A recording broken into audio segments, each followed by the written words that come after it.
Hello and welcome to the next edition of the Full Time Little Podcast. I'm delighted to be joined by Tony Frampton. Tony, first and foremost, I'd like to thank you for your time today. You've already done an interview with Paul Middleton from the Mud Hutter fan website, which I'm sure many of the listeners would have heard already. You've also had an article about you in the Wigan Evening Post by Paul Kendrick. A lot of questions have sprung up from these pieces of information, so hopefully I can give you the opportunity to clear up any confusion for the fans by talking through some of the potential questions. So first and foremost, to almost set the scene for anyone who hasn't read the article or listened to the Mud Hutter interview, can you give a bit of background on who you are and the organisation you represent? Okay, so yeah, thanks for the introduction. As you mentioned, Tony Frampton. I'm actually a director with the company that's put the bid in. It's a group of companies. We actually have 58 companies that we own. We do business effectively worldwide, Europe, Southeast Asia, China. We also are moving into Latin America. Africa is a large area of our business, and South America as well, Latin South America. We do work in commodity trading. We do work in financial trading. We have also heavily involved in other sports enterprises, not only football, and they're in America. So we have got a specialist division that deals with the sports aspects of our investments. Can you give a bit of an insight into your proposed bid and plans for Wigan Athletic? Sure. Obviously, I've got to be careful with confidentiality on what we've submitted to the administrators. But basically, we've got an initial plan in there which talks about an investment which will go directly into the club. I think it's been quite well reported on Twitter. I've seen a lot of information on Latic Spake. Our intention is, Wigan Athletic are in a poor position at present. They're at the bottom of League One. We would be looking at an immediate strengthening of the squad, and we've talked around 10 players during the transfer window, the January transfer window. We're getting closer and closer to that. So obviously, if we're to be involved, something needs to happen fairly quickly. That is a fairly large financial investment. On top of that, we would be looking to take the academy, which is currently Academy 2, up to an Academy 1 status. We would also be looking at the women's football team and strengthening that and getting that more active. The other, from infrastructure point of view, back to the football, we would be looking at the management structure in terms of who's currently managing. We know that they've got stand-ins since Sheridan left. So we have people in mind that we would be bringing in. I'm not prepared to say who they are at this present, but I think that the Tick Sons would be more than happy with the people that we've got in mind. In terms of the infrastructure, we would be looking at the stadium. The stadium, we're pretty sure needs some investments into it, into possibly increasing the capacity. People would say, why are you doing that when we've got an average gate of 12,000? There are other things that we want to do with the stadium as well, concerts, etc. Whether we put a sliding roof on there, these are things that we'd look at and discuss with the structural engineers to see if that's possible. It's also been widely reported that we would be interested in investing into Wigan Borough. I personally have had discussions with the Wigan executive. And we've explained to them the level of investment that we would look into the borough. That would encompass areas such as hospitality, schooling, hospitals, transportation. So we're making this a community-based project. It's not just Wigan Athletic sitting on its own. Okay, so there would be a strong borough involvement, and basically to get the pride back into Wigan. You know, we know that we've currently got a fan base of around about 12,000. We need to grow that, you know, and we need to be able to compete at a higher level. The target with the team, I'm not sure of this season now, especially with the position where they are, the 5 points off safety. We would have to certainly the initial aim depends on the transfer window in January. The initial aim would be to survive into League One as a minimum. Whether it would be possible to get up to the playoffs, I don't know at this stage. I've got a crystal ball, but we would see how that would eventuate. If we stabilise into League One, let's say, then the following year, definitely the target is to gain promotion and go up to the Championship. Championship, you would need to sustain in there 1-2 years with an aim to go into the Premiership thereafter. Going into the Premiership, we certainly don't want to be in a position like a few of the teams that are doing this on a regular basis. Norwich is a prime example. And we don't want to go up and just bounce straight back down. So sustainability is going to be a big part of the plan that we have. So to be able to go up there and then obviously build on that, moving up into the Premiership, and also then going into, you know, obviously the ultimate target is to get into Europe. So, you know, it's an aggressive plan. We know that, but we believe that, you know, the infrastructure and building on the academy, turning around players are going to take, you know, 3-4 years to come through the academy. We've seen other people's bids and their targets and sitting there and waiting for players to come through. You only need to look at the other models which are around. And I'm not talking your Barcelona, Manchester City, Manchester United. I'm talking about your average teams. It takes them 4 years and they're probably turning it out maybe 1 or 2 players. How long is it going to take you to rebuild a squad with 1 or 2 players every 4 years? It's, you know, it's not feasible. So this is why we're looking at a very large investment at the beginning of the project to get the team moving and get them moving upwards. What type of ballpark investment are the bidders looking at, and what type of return are they hoping for, and how? I'm not going to go into actual numbers. That's part of the bid. It's certainly substantial, and I can tell you I've seen the figures which have been banded about from the other, which are in the you know, the 6 to 8 million. We are many times larger than that investment for the initial investment, and it's separated into team and staff. Infrastructure is separate, and obviously the community investment is completely separate. May I ask why owning the football club is so important to a plan to invest in the Wigan Borough? I think if you look at the Manchester City model, you'd be able to answer that yourself. That's exactly what they did, and that's how they built it. And Barcelona's, they've invested into the infrastructure, into the towns, the cities, and they use that in building the community pride into the team and getting everybody in. As I said, you've got a fan base right now of 11 to 12,000. Make no bones about it, that's got to grow. Okay, so you know, whether that be you know, just in Wigan Borough, or whether we start to pull people in from outside. We also have an aggressive plan to do global marketing with the team. As I say, we're a company that is, you know, our founder and owner is of an Indian background.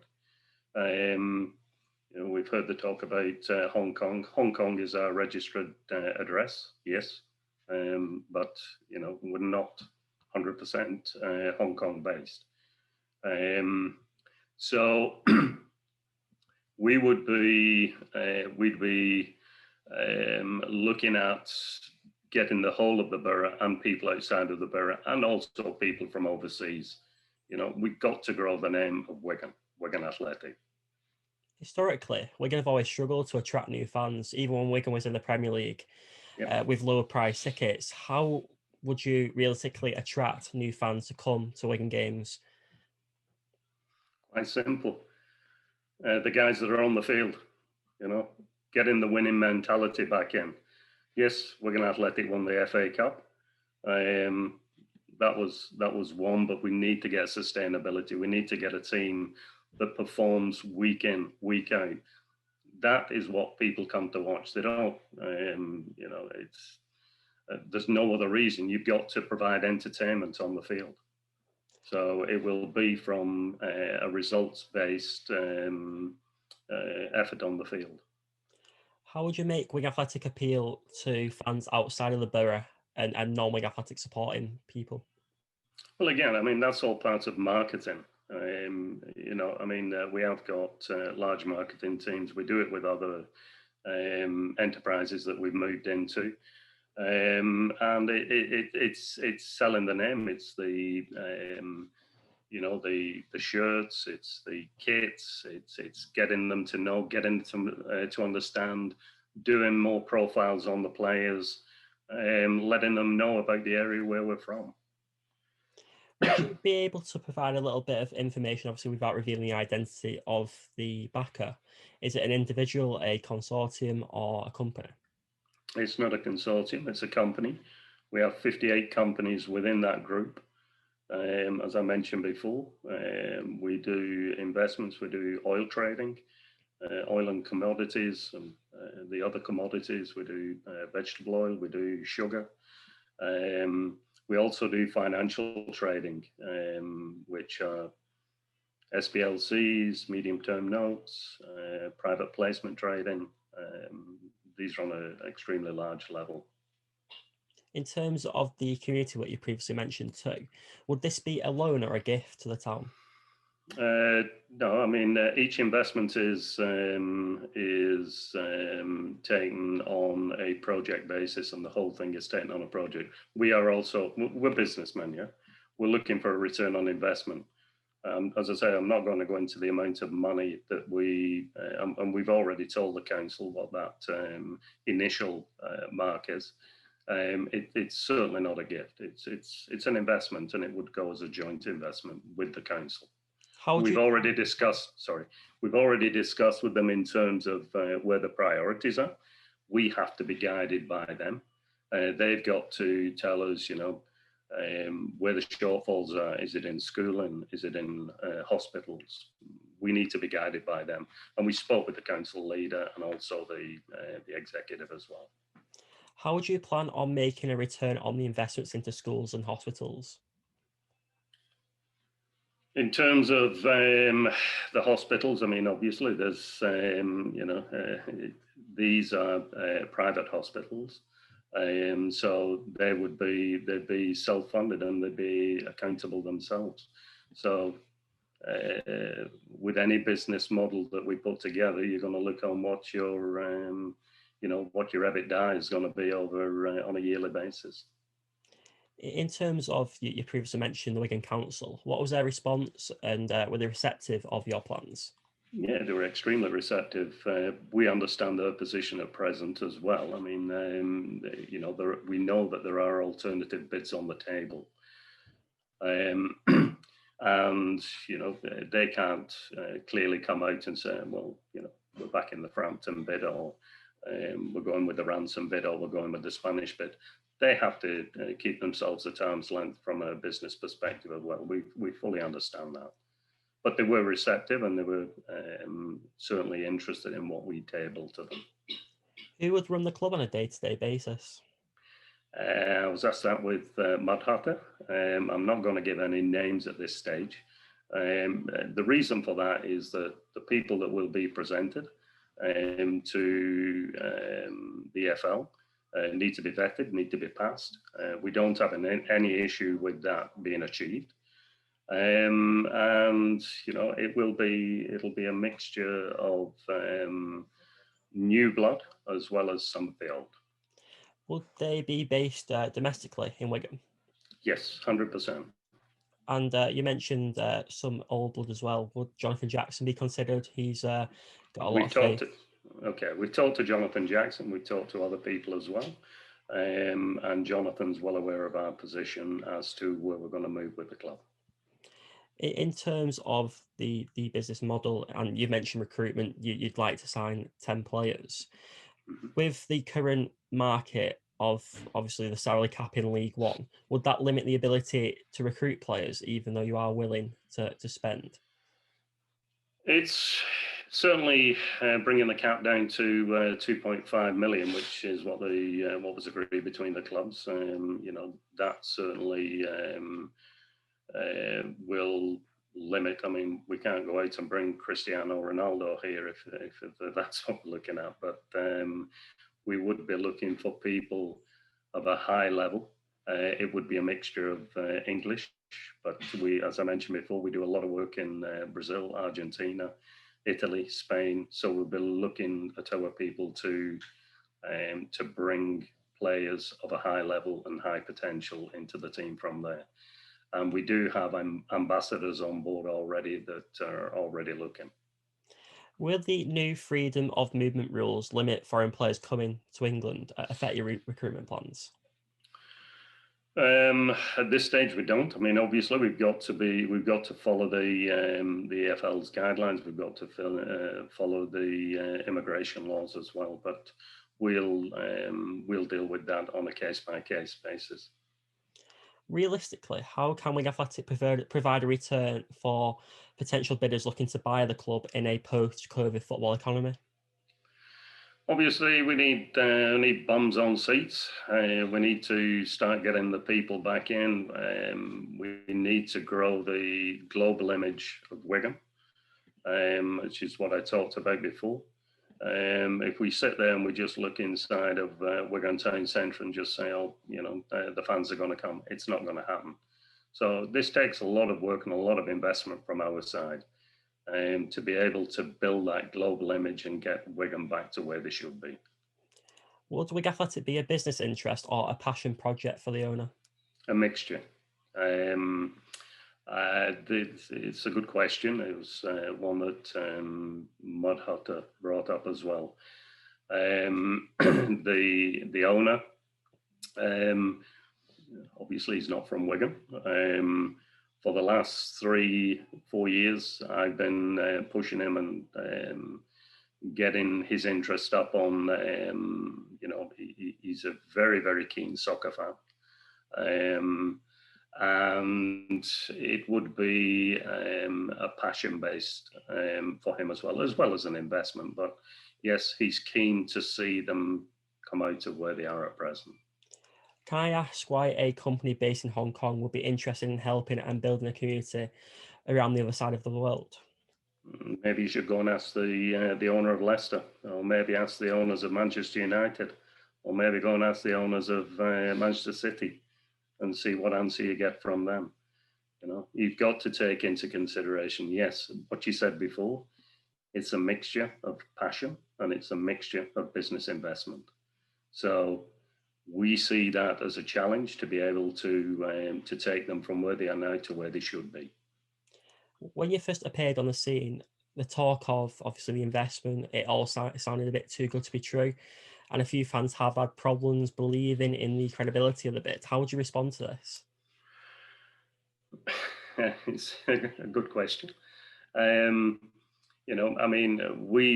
We've already put forward what our plan is. We've put forward what the levels of investment are. We understand that with any group that we potentially interface with, there would be some negativity. I suppose the proof is in the pudding.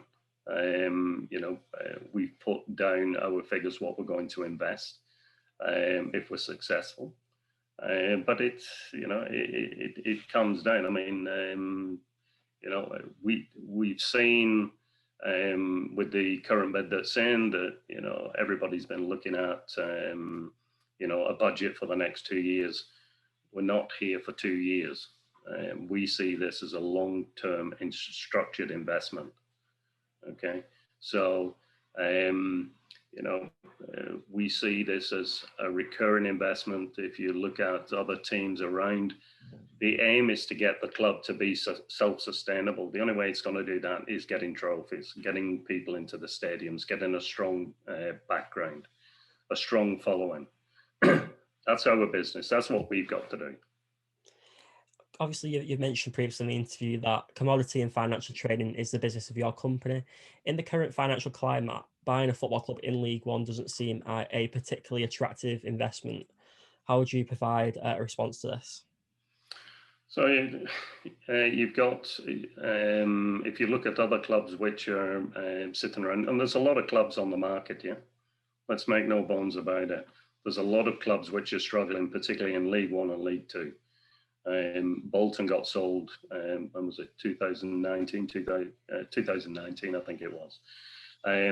If you look at the amount of investment that was required initially to purchase the club and secure that investment, Bolton was much higher than what Wigan is. Is it a good business investment? Yes, we see it as a good business investment. Are there going to be losses up until the COVID situation has disappeared? We'll try and balance the books as best as we can, but it's not going to be a driving force. The key for us is to get the team on the field performing and winning. How do you plan on compensating for those losses? There's nothing you can do about the losses initially. Okay, we see this as part of the long-term view and the long-term structured investment. So with any investment that you make, you're going to have highs and lows during that investment. So, if we were to come in and say, well, we're buying a club for 2, 4, 6, 8 million, and we're not going to have any bad seasons in there, people are dreaming. The key point to our bid is that it is not a 1 year, 2 year investment. It's a long-term structured investment. With any football club, there's always losses and debt incurred. Would that debt be placed on the football club? No. And so the next question I've got is, it appears that obviously the best way and most realistic way to make money in English football is getting into the Premier League. But obviously most teams outside the Premier League seem to lose money as the cost of being competitive is so expensive. Is the investor prepared to invest substantial amounts of money over a period of time without a return? Yes.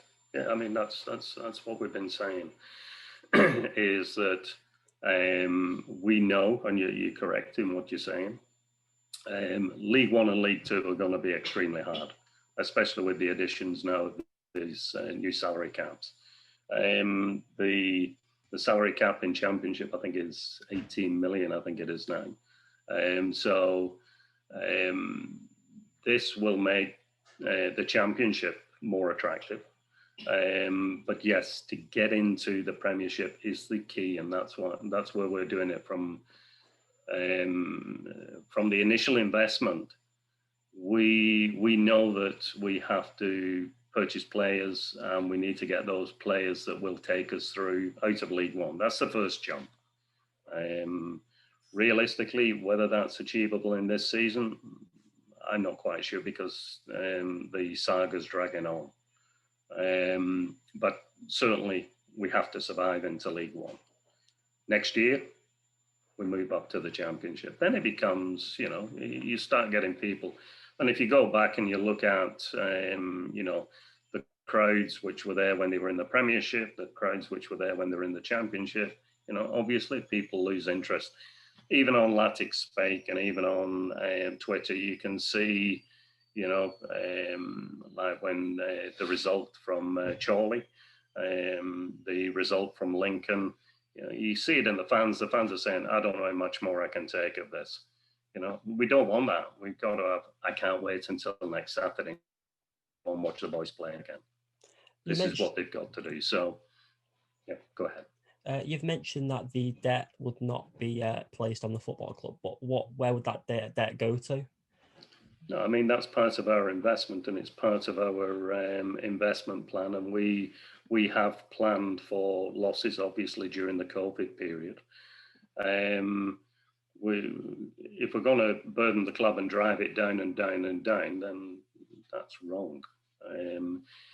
You're talking about it now. One of the other things that and I don't want to get into too much detail of our complete business plan structure, but we are also the investments into the community are coming from the football project as a whole. Okay, this is how Manchester City works. So you may be losing some money at the football, but you'll be making money back from your return on investment into the other projects as well. So it's a balance. It becomes a balance. You've mentioned that you've spoken to figures at the council, but have you also spoken to the Wigan Athletic Supporters Club about your plans? Yeah, I spoke with Carolyn Mullinex. We had a conference call. We outlined exactly what we were going to, our vision was for the club, what the investments were, and she seemed quite receptive. Again, there's been a lot of negativity about the supporters club and them not feeding back. For whatever reason it was, they signed into an NDA. So, you've got to give them a little bit of slack. They went into that NDA and they're bound by it. If they start leaking information or giving information which was exchanged between the parties, they end up in a lot of trouble, and whatever the figure is, 650 or 800,000 can get taken away in legal fees. So I think that the fans need to be a little bit appreciative and a little bit understanding in terms of where the supporters club stand. Have you spoken to Lisa Nandy, the local MP, and if so, what was her response? I didn't speak with Lisa Nandy. I've seen a couple of the podcasts that you've had with her. We know she's aware of our bid, but and again, Lisa's in that difficult position as well, where she can't come out and just say, well, I'm back in this, or I'm back in this, or I'm back in this. She's got to remain open. She wants the best for the community and the best for the club. I think she's handling it quite well. She's pushing the admins where they needed to be, when they needed to be pushed. And I think she's doing well with what she's trying to do and what she's trying to achieve for Wigan. In previous interviews, you've mentioned that you spoke to prominent Wigan Athletic supporters. What was the thinking behind that, and what was their response? Basically, we wanted to get a feel from where the supporters were, what their vision was for the club moving forward, where they think the mistakes were made in the past. So we needed a full understanding of, because obviously we discussed this internally as well. So the fans that we spoke to, they've given us their thoughts on where they would like to see, and we know some of them, most of them, are very much aligned with us, and it's a hard task, but it's not insurmountable, that's for sure. Are you open to supporter involvement in the running of the club? We are open to discussions with the supporters club. I told that to Carolyn Mullinex. In terms of running the club, the people that will be selected, as I said, we'll make that known to the AFL. We're not going to put any names out into the market at this stage until such time as it's been approved by OADT. A lot of fans have been sceptical surrounding your relationship with Ian Lanigan. Would you be able to provide some clarification on Ian Lanigan? Ian's the owner of Wigan Warriors. Okay, I have spoken to Ian. In terms of the investment that is going for our investment, the investment is from us 100%. There is no investment from Wigan Warriors or Ian Lanigan. How do you propose on working with him and Wigan Warriors if you are to be successful in buying Wigan Athletic? If you look at him, he's a tenant on the lease agreement. Okay, so there's been a lot of discussions as to, his rent. But we believe that the people that hold the key to that are Wigan Council, because they're the ones that have the right to assign the lease on the terms. In terms of how am I going to work with Ian Lenigan, how am I going to work with Lisa Nandy, how am I going to work with Jonathan Jackson, all of this will come down to what is best for Wigan Athletic moving forward. It's not going to be, we are people-centric, but it's not going to be individuals. We're not going to come down. One of the driving points from my side, from a personal side with me, is that we have to break down this barrier of we are Tix fans, we are Warriors fans. We know that there's hardcores in both sides. We have to break that down. We have to get behind Wigan. We have to be winning for Wigan, not winning for Wigan Warriors or Wigan Athletic. I said this in the Mud Hutter interview. It amazes me that we've got so much, built up frustration or hate, and we know that's come from previous owners of the club. But we're in two different codes. One's rugby league and one's soccer. I can well understand it if it's Manchester City or Manchester United or Liverpool and Everton or even the London clubs. But seriously, we're in one town, a small town, and we're fighting with each other. It's crazy. Get behind your town. Get behind Wigan. Take out the Warriors. Take out Latics. We're Wiganers. That's a good answer. And since you decided to go public with your bid, have you made any progress or received any clarification from the administrators? No, nothing, which is a little bit frustrating for us. The exclusivity period has gone on and on and on.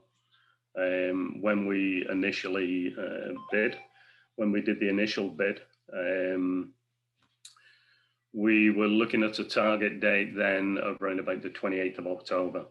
28th of October came, then it got extended again.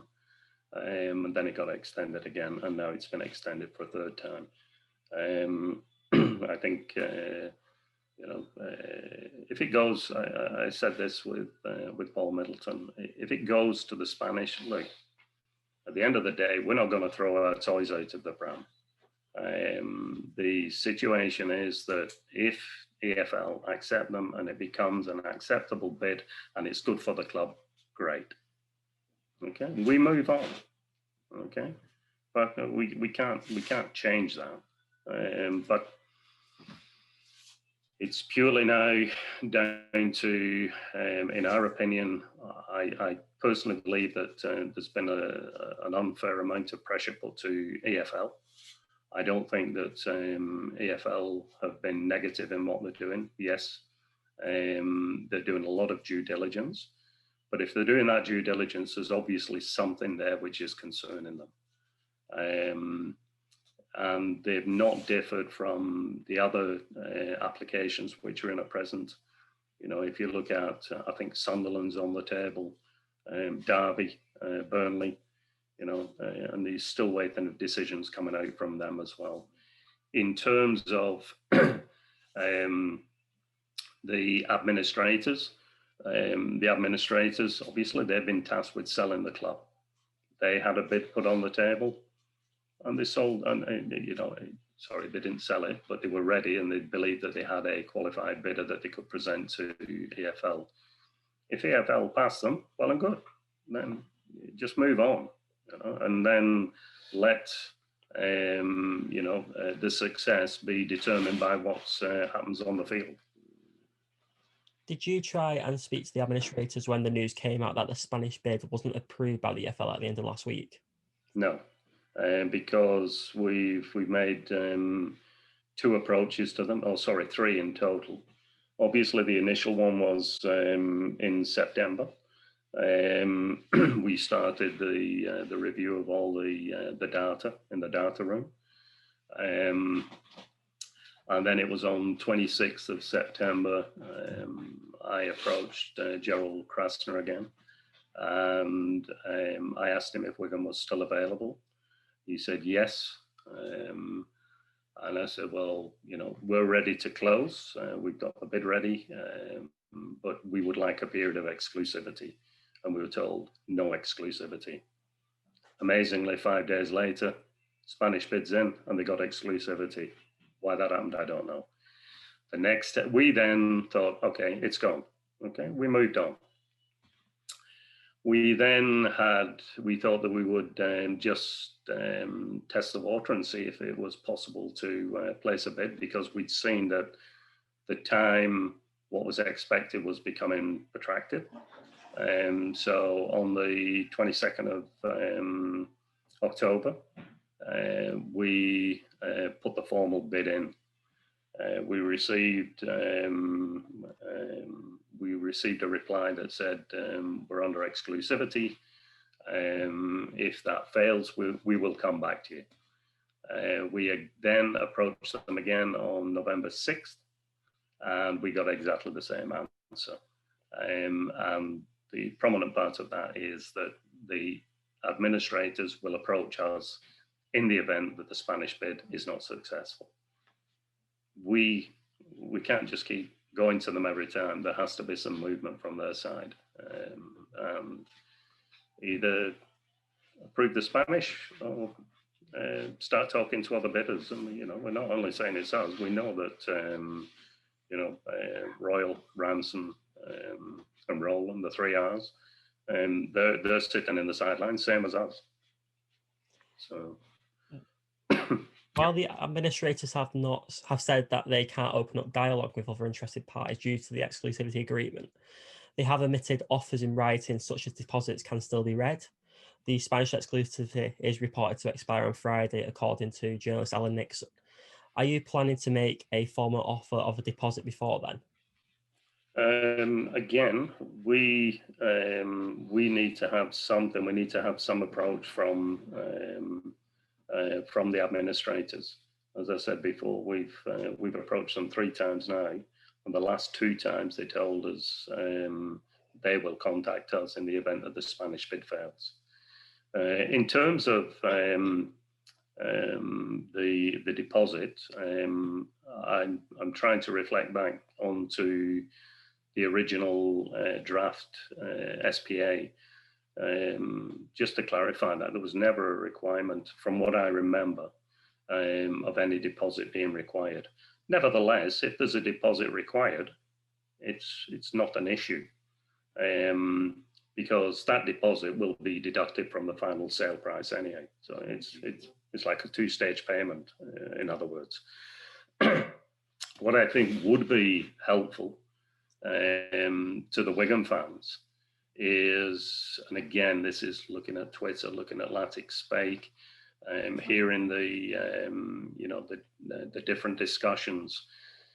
There's been a lot of talk in terms of you know, there was a deposit put down by the Spanish, and that figure I think is somewhere around the £300,000 mark.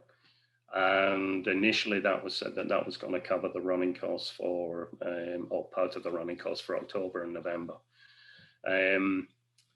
Now, subsequently, we've heard, and these have been put in the paper, that the operating costs currently are £500,000 a month. So it would be, in my opinion, at this stage, you know, and I'm not telling the administrators how to manage the business, which they've been put there for initially, at least give something to the fans so they get a clearer picture of where they stand in terms of how much money is left in the pot. We know that they sold Uxton, Sharps, we believe, was sold, but we've never seen any figures from it. All that would come into supporting the operating cost, but certainly the 300,000, if you're losing, if you're operating on 500,000 a month, 300,000 only supported part of October. So November's still got to be accounted for. We're into December now. How much money's left in the pot? How much longer can they survive without, the nasty word that's been put around, which is liquidation? Nobody wants to see that, whether it be Wigan. Nobody liked it when it happened to Bury, Macclesfield, So there's got to be a little bit of transparency, and I think it would be only fair to the fans to, for the admins, to just give them a clearer picture on exactly what's happening and where the club's finances stand, Yeah, and in terms of, you've mentioned there that the administrators will contact you if if the opportunity becomes available. Would your investors bid be ready to go in that circumstance? We're 100% ready. I have daily discussions with the owner, the founder, and obviously one of the points that we discuss are Wigan Athletic. And his statement to me, even as of yesterday, he said, "Okay," he said, "let's see what comes back." I said, I keep him up to date with all the newspaper releases, some of the things which actually are being said from Latics Bay, which are being said on Twitter, and the ones I deal with there are the cut-ins which come in. Your reports, your podcasts with Lisa and Andy, he's got copies of those. And I keep him up to date, and he says, "Okay, let's see what comes back." But we can't be in a position where we are continually going and knocking on the door all the time. There's got to be some movement from their side. We appreciate he's under exclusivity, but I'm not sure if you've paid £300,000 for exclusivity and your £300,000 got spent in October, why are you still in exclusivity? How long would you be willing to wait to buy Wigan Athletic? We've placed our bid. As I said, jumping up and down and throwing the toys out of the pram ain't going to change anything. It's on the table. It's now down to Begbie's, the administrators, to approach us and discuss it. I'm certainly not going to come up and say, "Oh, this is going too long. We're running away." The bid's on the table. Come to us. If obviously Wigan Athletic, playing devil's advocate, were relegated to League Two, would this be a deal breaker at all? No. It just makes the job a little bit harder, that's all, but certainly not insurmountable. And that's why, we would be keen to take control, during this month. To gain a bit more of an understanding on a personal level about yourself, are you a fan of Wigan Athletic and obviously Wigan Warriors too? I'm both. I'm a Wiganer. I mentioned that before. I actually, and most people know, I went to Wigan Grammar School. I followed Wigan Athletic.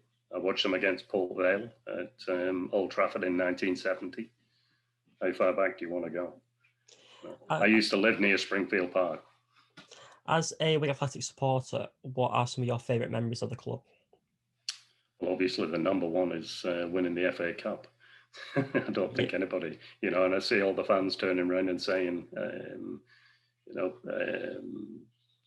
basically, it's our cup. The other one is obviously, and I think it was momentous, is the when they got out of the Northern Premier League and got into the EFL. I think that was, a game changer for the club moving forward. I'd just like to now end the interview and just say I'd like to thank you for your time today. It's much appreciated. It'll give fans an opportunity now to make their own judgment about your bid and about yourself. And I appreciate you're really busy. So thanks again for coming on a podcast and speaking further about Wigan Athletic. To end it, would you have anything you'd like to add or say, which you may have missed out? Yeah, I think, firstly, thank you for setting this up today. I hope it's cleared a little bit of the misconceptions of our group. In terms of Wigan Athletic moving forward, I've heard this morning that and I don't know whether it's true or not, that the Garrido has been removed from the bid and it's now purely Moreno. If that's the case, I think that you're going to have a Spanish owner by the end of the week. If that be it, as I mentioned before, great. As long as it's good for Wigan Athletic and it gets Wigan Athletic out of the position where they are now, I'll follow it 100%. And I really, whether we're successful, whether Ray Ransom, or whether it's the Spanish, it's purely down to who will do the best for the club and the community. If you enjoyed this episode of the Full Time Whittle podcast, please like this video and subscribe to my YouTube channel. Thanks so much for watching. It's always appreciated.